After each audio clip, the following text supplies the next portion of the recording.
In this video, I'm going to show you how to fix ending balance in QuickBooks Online.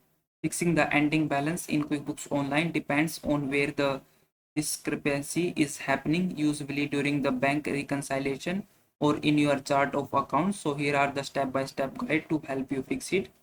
So there are some common scenarios. First is the ending balance issue in your bank reconciliation. So you have to first identify the problem. So just simply click on this gear icon on the top right corner, then tap on this reconcile option.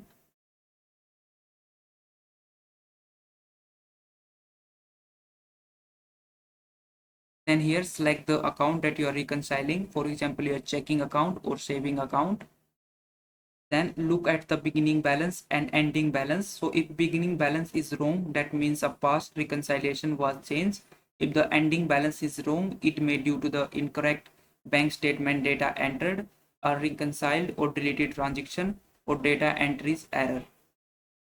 Now to fix this problem, make sure you have entered the correct ending balance and statement ending date for your bank statements. Then simply again go to the reconcile option and then select the account.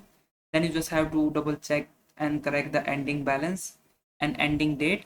Simply here enter your new state ending balance and state ending date, and then simply click on this start reconciling option, and then this will fix your ending balance in QuickBooks Online. So I hope this video was helpful. Please like this video and subscribe to my channel.